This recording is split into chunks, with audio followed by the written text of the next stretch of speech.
ನಮಸ್ಕಾರ. ಸದಾನುಭಾವನೆ ಯೂಟ್ಯೂಬ್ ವಾಹಿನಿಗೆ ಸ್ವಾಗತ. ರಮೇಶ ಕತೆ ಸಂಸ್ಕಾರನಿಲ್ಲ ಮತ್ತು ಯಾವುದೂ ಇಲ್ಲ, ಮಾತಿನ ಮಲ್ಲ, ಕೆಲಸಗಾರ ಅಂತ ಅಲ್ಲವೇ ಅಲ್ಲ. ಪ್ರತಿಸಲ ಸುಳ್ಳು ಹೇಳೋದು. ಒಂದು ಶಾಲೆ ಹೋಗೋದು, ಅಲ್ಲಿ ನಂಗೆ ಚಡ್ಡಿ ಇರಲಿಲ್ಲ, ಹಂಗಿರಲಿಲ್ಲ, ಕಾಲಾಗಿ ಚಪ್ಪಲಿರಲಿಲ್ಲ ಒಂದು ಕಡೆ ಹೇಳೋದು, ಇನ್ನೊಂದು ಕಡೆಗೆ I am Born with golden spoon ಅಂತ ಹೇಳೋದು, ನಾನು ಬಂಗಾರ ಚಮಚಲಿ ಹುಟ್ಟಿದಂಥ ಮನುಷ್ಯ ಅಂತ ಹೇಳೋದು. ಮತ್ತು ಸಂಸ್ಕಾರನೇ ಇಲ್ಲ, ಹಿರಿಯರಿಗೆ ಗೌರವನ ಕೊಡೋಂಗಿಲ್ಲ, ಮಾತಿಗೆ ಹೃದಯಕ್ಕೆ ಏನೂ ಸಂಬಂಧನೇ ಇಲ್ಲ. ಹೀಗಾಗಿ ಸದ್ಯ ಜಾರಕಿಹೊಳಿ ಹೇಳ್ತಾರೆ ಅವ ಏನು ಮಾತಾಡ್ತಾನೆ ಅವಂಗ ಗೊತ್ತಿಲ್ಲ ಅಂತ. ಇವರು ಉಮೇಶ್ ಕತ್ತಿ ಇರುವಾಗ ಏನು ರಾಜಕಾರಣ ಮಾಡಿದರು, ಈಗ ಸ್ವಸಾಮರ್ಥ್ಯ ಇವ್ರಿಗೆ ಎಲ್ಲೇ ಇಲ್ಲ. ಒಂದು ಹುಕ್ಕೇರಿ ವಿದ್ಯುತ್ ಸಹಕಾರಿ ಚುನಾವಣೆ ಗೆದ್ದಿರ್ಬೋದು, ಅಲ್ಲಿ 30,000 ಓಟ್ ಇವ್ರಿಗೆ ಬಿದ್ದು, ಅದರ 12-13 ಓಟ್ ವಿರೋಧ ಪಕ್ಷವ್ರು ಬಿದ್ದಿಲ್ಲ, ಅಂದ್ರೆ 12-13 ಜನ ವಿರೋಧಿ ಇದ್ದಾರೆ ಅಂತ ಅರ್ಥ.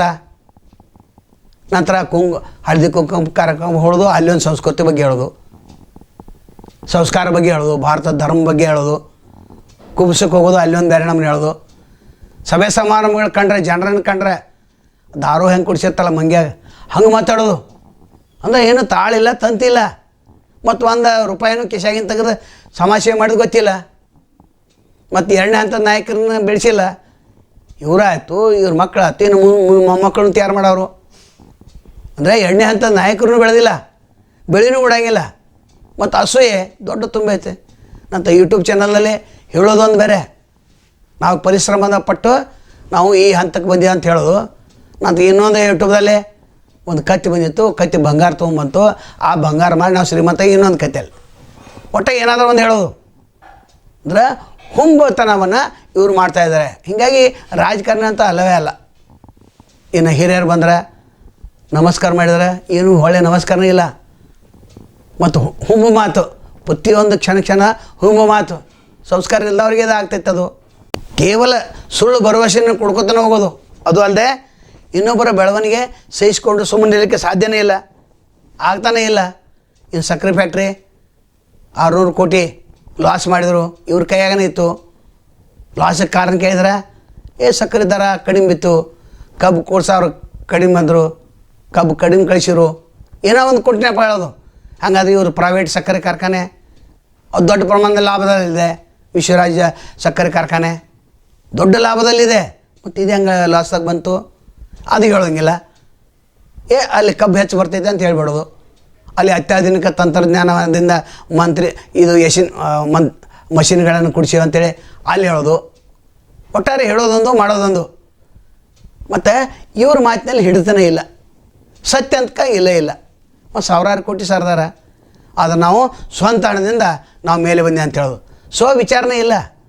ಉಮೇಶ್ ಕತ್ತಿ ಅವ್ರದ್ದಾಗ ಏನು ರಾಜಕಾರಣ ಇತ್ತು, ಅವರಿಂದನೇ ಇವ್ರು ಬೆಳೆದ್ರು. ನೀವು ಕೇಳ್ಬೋದು MP ಹೆಂಗಾದ್ರೆ ಅಂತೇಳಿ, ಪಕ್ಷದಿಂದ ಆಗಿದ್ದಾರೆ ಅವರು.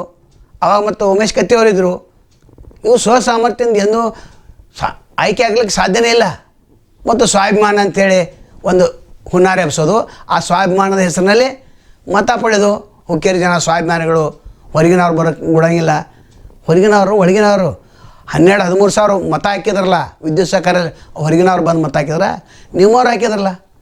ಒಟ್ಟಾರೆ ಅಲ್ಲಿ ಜನ ಏನು ಮಾತಾಡ್ತಾರೆ ಅಂದರೆ ಕತ್ತಿ ಸಾವ್ಕಾರ ಇನ್ನು ರಾಜಕಾರಣ ಮುಗೀತು, ಇವ್ರು ಇನ್ನು ಸಾಕು ಇಷ್ಟೇ ಮಾತಾಡ್ತಾರೆ ಅವರು. ಇವ್ರು ಆಡಳಿತ ಮಾಡಿದ್ರು, ಸಾಕು ದೊಡ್ಡ ಪ್ರಮಾಣದ ಆಡಳಿತ ಮಾಡು, ದುಡ್ಡು ಮಾಡಿದ್ರು, ಎಲ್ಲ ಮಾಡಿದ್ರು, ಇನ್ನು ಸಾಕಂತ ಅವ್ರು ಮಾತಾಡ್ತಾರೆ. ಅವ್ರು ಮಾತಾಡಿದ್ದು ನಾವು ಹೇಳ್ಬೇಕು. ರಮೇಶ್ ಕತ್ತಿ ಈ ರೀತಿ ಮಾಡೋದ್ರಿಂದ, ಹುಮ್ಮತನದಿಂದ ಮಾತಾಡೋದ್ರಿಂದ, ಸೊಕ್ಕಂದಿಂದ ಮಾತಾಡೋದ್ರಿಂದ, ನಾನು ಅದು ಮಾಡ್ತೇನೆ ಇದು ಮಾಡ್ತೇನೆ, ಕೇವಲ ಭಾಷಣ, ಅದು ರೇಷನ್ ಏನೂ ಇಲ್ಲ.